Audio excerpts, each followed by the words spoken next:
My beautiful, intelligent Scorpios.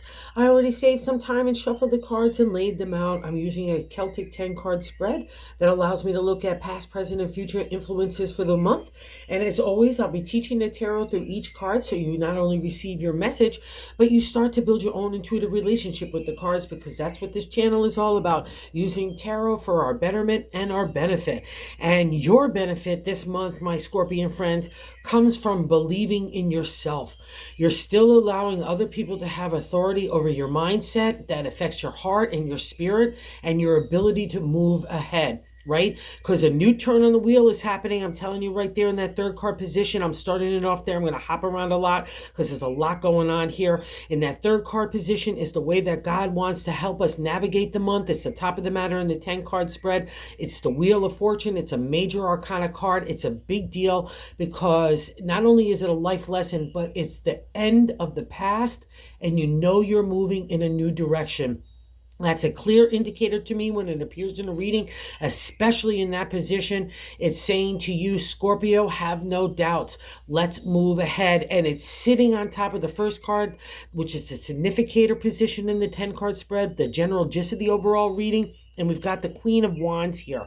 So the new turn on the wheel is happening in the creative. It's happening with passion. It's happening with imagination, inspiration, enthusiasm, and excitement, which I guarantee has been lacking for a really long time. And guess what, Scorpio? It gets all that energy around what you want to do next with your heart, right? That's most important.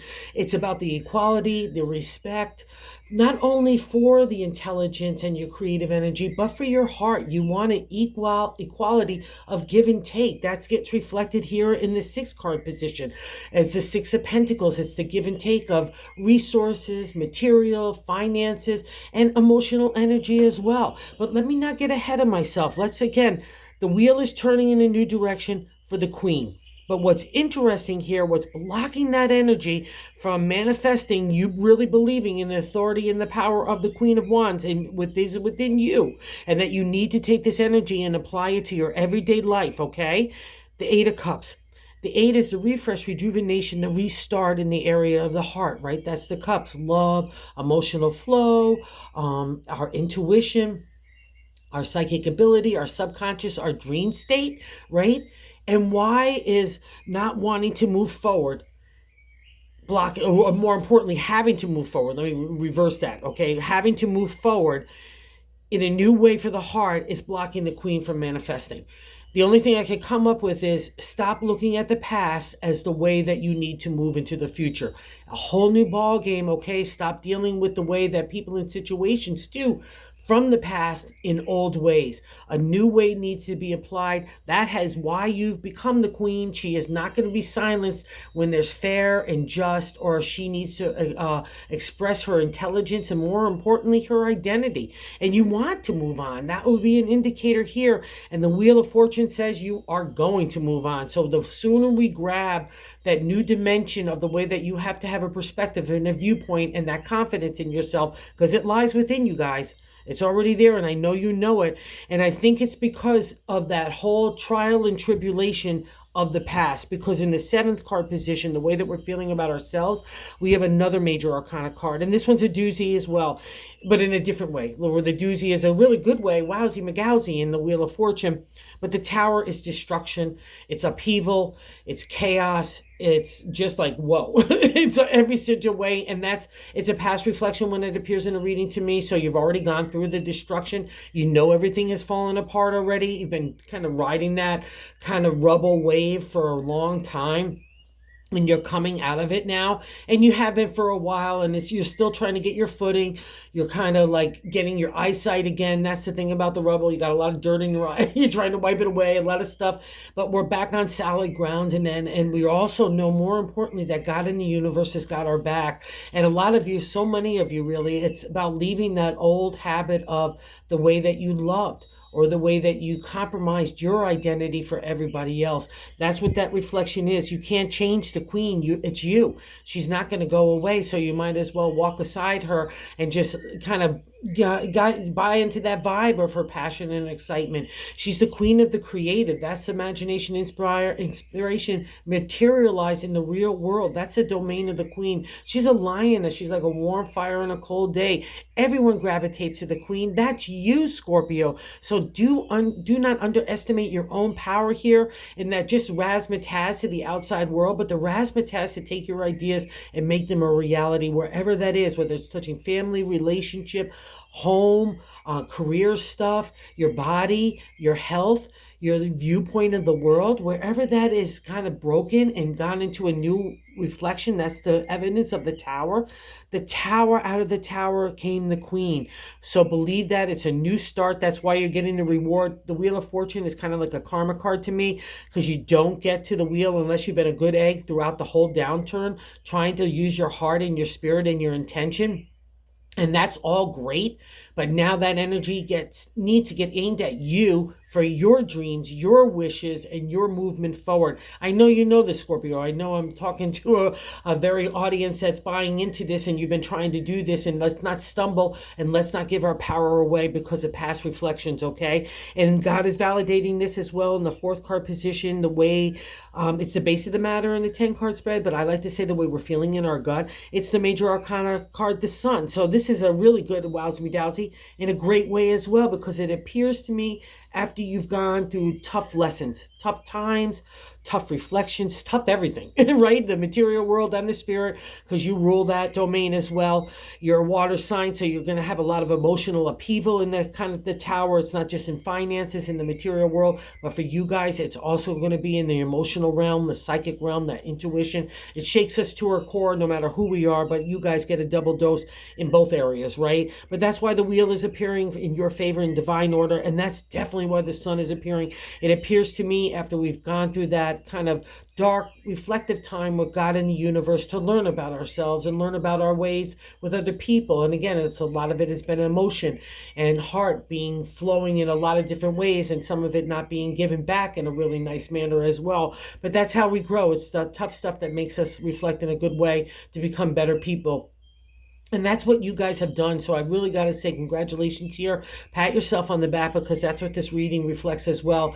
The good intentions and good heart that you put to everything, because you don't get these kind of karma cards to me unless you've been that, right? You're not going to get the reward of the Wheel of Fortune turning in a new direction of the upturn unless you've been through the downturn, right? And here's the sun to light your way in a new direction. That sun is on you. It's a spotlight on you. So if you're selling yourself in a razzmatazzy way, getting out into society again, or just wanting to be hotty toddy, or have your ideas, like pitch them, or you pitch yourself, the sun, everything gravitates to the sun, right? And it's the same combination of that queen. Everything gravitates to the queen, because it's not the way we look. It's that inner confidence, that flame that we have within ourselves, that we've given it enough oxygen to kind of, not only trust to guide us, but to be like, kind of like, oh, a light that other people see. Look at like, wow, what has that person got? I want to know what they have. That looks like really nice energy, peaceful and joy is a reflection of the queen, especially when combined with the sun. And to the ancient tarot, it was like opening up your heart and your head to allow some fresh air and a laser beam of sunlight to dispel any anxiety, fears, and doubts and insecurities that have been built up under the lessons of the Wheel of Fortune. And the tower, both of these guys take you like to places like boom, right to your knees. But you did it. Those are past reflection cards. We're moving in a new direction. And here we have the beautiful fifth card. The past reflection itself in the 10-card spread is the Hangman. Oh, I love when I see this guy. When I was younger, when I was doing tarot, I would get actually PO'd, because it literally means waiting in time. It's kind of another reflection of the lessons that we go through with the Wheel of Fortune. But by the time we reach the Hangman, I'm overthinking it. I'm trying to over control it. I'm trying to only think with the intellect. I'm not letting spirit in there. And God in the universe is saying, no, Scorpio, get out of the way. Please stand back. Let me in there. Let me in there with that light, that divine order, that stardust that I could give you to make you feel so special and empowered. That's the Hangman. And it's a past reflection. So I know you've taken that reprieve. I know you've moved in new directions because God's hand was at work. I know that for so many of you. And I know that there's also been some tidying up that still needs to take place, but we can't get into glass half empty. We need to keep a glass half full. Gratitude, compassion, and understanding, especially for ourselves. And also, too, not allowing anyone to take advantage of us like they were able to do in the past, because those people haven't grown emotionally or spiritually, and you're still trying to deal with them in that new kind of confident way, that the way you are, still applying love. But I think we just need to make sure that these scales are balanced for you, especially because they've been so skewed for so long to everybody else, and no more. Okay, I know you know this, and there's a validation in the Six of Pentacles. Oh, in the sixth position, right? Six is a celebratory state. In the sixth position is what's happening right now in the 10-card spread. And the Six of Pentacles is in the material world. It's the gift of money, but it also takes it deeper. It's like the giving of receiving, not only of finances. So anywhere that you feel like you're justified and you're right, let the queen speak up. Do not act with old habits, because I know some of you have gone through divorce and breakups, and you still need or want that financial support because that is what's fair. Do it. Go for it.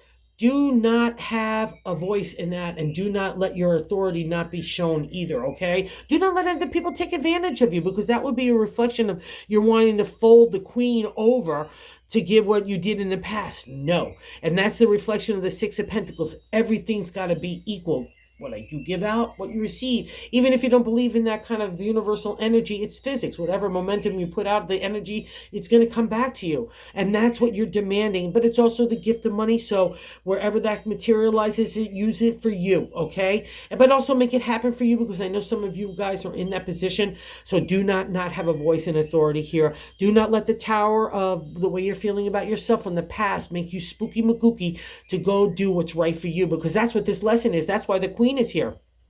And I'll also say something else here. The sun unveils truth.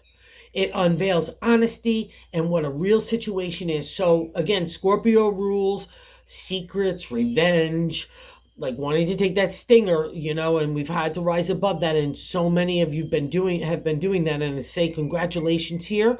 So allow God to use that energy of what truth and honesty is about to help you. But you don't have to be part of a revenge. But definitely, if there's something that you need to unveil in the eyes of the court or wherever it is for your position in your approach, do so. Don't be afraid here, as long as it's respectful and it got a little dose of loving and consideration. But do what's right for you, okay? Have that voice. That is definitely paramount here. Do not let the past, because those kind of people want to use that against you. So don't do that, all right? That's absolutely, you need to leave the past behind to get the future, okay? And, oh, God, it's the way having the 8th card positioned the way other people view us is literally the past card. The Six of Cups is a celebratory state in the area of the heart. But in tarot, it means nostalgia. Okay, so this is how other people view you. So that scenario, okay, let's say you're trying to move away, have your authority and power, live your own life. Other people look at you as still being someone that, let's say in that non-exalted state, still be made to feel vulnerable or taken advantage of. It's no coincidence sitting on the tower like, oh, I know you must miss me, or oh, I know you must need my money, or oh, I know you must be this or that or that or this. They might use that. So again, that's why the queen is appearing, the wheel of fortune, to give you that inner guidance that the wheel is turning in your favor again. Do what's right for you to counterbalance anything that you need in your favor, especially in the material, and know that you've got the power of God and the sun behind you. It's our life force in astrology. It gives us energy. It dispels all darkness. You're moving out of that shadow time, Scorpio. You rule that area, and you know you had to go through it, but the life lessons are ending now. Let's go greet that new day, okay? And that's a reflection. So anyone thinks you're vulnerable, or you're going to act in the past, or that you're missing them when you're really not, use that to your advantage, okay? That's why I love a 10-card spread, right? Because it gives me all insight into everything, and it's all about strategy on how to maneuver against maybe people that are being shady McGady, and you're getting insight in that too, all right? And I'll also say this, if you want to go back with somebody that is from your past, or looking at things that you want to do from your past in a good, positive light, like wisdom and experience and lessons learned from that time, or tastes or likes or whatever, that's a great reflection. Do that for yourself. Okay, just let's not get into the doomy gloomy, and let's not other people have that authority over us. So in their ninth card, wow, this is so great too. And the hopes and fears is the ninth card position. The Three of Wands, a celebratory state for you and your ideas, that you're a hottie tamale, that you've got something on. You could take imagination, inspiration, and start to make it materialize. We're starting to get some legs about ourselves and our self, our ideas, our identity, putting ourselves, our product and services forth. If anything of that, if you're doing like an entrepreneurship or in work, don't be afraid to ask for a promotion. This would be something like that. Like, go for the gold here in your own mindset, because that's the Three of Wands. And you need that kind of validation, my Scorpion friends. And that's probably why the Queen is here, to give that young energy, that youthful kind of approach to enthusiasm and excitement. Again, probably has been lacking for a long time. And the Queen is here to say, let's get it all defined. Let's bring it to the next level. Let's bring you to the next level. That's what's happening here this month. I'm loving it. And I have to say this again. Okay, so let's not get scattered by other people's BS, all right? Because that's what it really is now. That's a Wheel of Fortune validating that. It's like the tough stuff that led you here is over. I'm not saying you're not going to get a plucked nerve, because there's still people who are in situations that look like they're still trying to pluck your nerve, but it's not the tough stuff that you went through before, right? So problem solving is easier. Coming to solutions of emotional drama and even material stuff too, it's easier for you because you can lift yourself up. You're not going to get pulled into that kind of tsunami of emotion and upheaval where other people want to drain you from that kind of stuff and cause you chaos. That's leaving behind you, and that's a reflection here. And it's probably why we're getting so much validation of divine order of God. Trust the new movement moving forward. God's got that light on you and your pathway forward too. I'll say that. That's a reflection of the sun. And the 10th card outcome. So let's not be afraid of our own energy here. Okay, guys, that would be a reflection of the Three of Wands. And that's kind of the whole thing here. It's like, don't let anything from the past or the way old thinking of old habits, old anything, traditions, anything, stop you from moving forward in a new way. That's the whole point of this, okay? And the 10, don't especially let people in situations, in the 10th card, outcome card, is the Five of Wands. 5 is good luck in numerology and tarot, but there's always something to get over, conflict to get over in the area of tarot. And the wands are creative energy again, and it's something that materializes. And here we have to get to the point where we're growing ourselves, and maybe we have to deal with other people in situations like in a divorce or a breakup. We still have to deal with ex-spouses or children, or even work stuff, like we're bringing something to a new level and I have other people I have to deal with, or even my own ideas and my own emotions. I feel like that's a deeper reflection of the Five of Wands. Like you'll see it in the Rider-Waite. Each person has their own wands, and they're all coming at each other, right? But at the end of the day, they're your wands. It's not engaging with ego and pride kind of conflict, like not feeling like you have to justify your point of view, or have to deal with judgments from other people, because I think that's the old way of thinking and the way that you always had to bend yourself to everybody else. And the Five of Wands is, let's get our wands tidied up. And to me, in my deck, it's also the reflection, those wands are insecurity, fears and anxieties, doubts that get built up after these tough times, and we just need to get them in order, right? We need to dispel that kind of energy, get the flame working in the creative, because that just blocks creative energy. It's like in my deck, it's getting over our dragons, right? We all have that, especially when we're taking ourselves out there in the real world again, or taking our ideas. We've got to get over those fears. You know what I mean? I used to be a salesperson in my old career, and I can't even tell you how many people had a great idea, but they never wanted to pick up the phone to do anything about it. So it's like we all have certain talents, so we need to maybe blend those talents again within our own self so we can get organized and move those things forward. But it's really an internal narrative and dialogue that you're having within. Okay, so let's not engage. And also too, just because of some of this stuff, people are going to try to pluck your nerve in old ways and get you to engage like an ego pride way, right? Or your heart way. Don't buy into it. Silence is its own power and authority. So again, it's all about prioritizing in your own mind. That's how we get to the good luck, getting over the conflict internally, so we can get to that kind of new step, right? And there's so much creative energy here, and a reflection of money and divine order. I just have to say, these are God cards. So I want you to do this for yourself, okay? And also too, if you have to maneuver in a way that's secretive, that you're holding your cards close to your chest. Don't look at it as being deceiving. Looking at it as being strategic and analytical. And that's that Seven of Swords in the bonus card. And it's appearing for those of you that need to use that maneuvering to your advantage. That's the seven is a seeker. The contemplation, meditation of new moves in a new direction is the number seven. And in the swords, it's our intellect, our intelligence, our communications of that. Also, as well, our honesty, our truthfulness, our identity to the ancient tarot, and fighting for that. And what it calls upon it's in the Seven of Swords. A lot of time it's deception from other people. And again, we have the six here, people looking at us in old ways, and they might want to manipulate us like that. That would be a reflection of the seven. But at the end of the day, to the exalted state, it's your swords, your thoughts, your identity. So hold on, harness that to your advantage. Remember, you have a lot of strategy and analytical wherewithal in this card too. So wherever you have to maneuver against shady people, you're coming out of that dark time of enlightenment, right? That's the reflection here. You're a lot smarter, knowledgeable, and experienced and wiser than you've ever been in the past, all right? So don't be afraid to use those swords to your advantage, okay? Combine it with that creative energy and to get whatever you want. It's not the most comfortable place for a Scorpio as a water sign. You always want to try to put that heart forth. But sometimes life names a game that you have to play, and you just got to do the best that you can. And that's what these cards are saying. You can still do it with good intention and good heart and good mindset and good intelligence and maneuver in your way. That's the Seven of Swords. It's for you to seek out new ways for you. Okay, so have a great month. It's a really good one because it's so much karmic good energy for rewards that you've already done the hard work, which is the best kind of all, right? All right, so thank you for visiting the channel and thank you for watching, everybody. I'm so grateful. I just can't say thank you enough. And for those of you who have subscribed, an extra dose of that as well. And if you haven't subscribed, if you would consider doing so, we're trying to grow the channel. I guess that's the way to get into algorithm and just reach other people with tarot. That's really what the whole point of the channel is about. Okay, so thank you, thank you, thank you.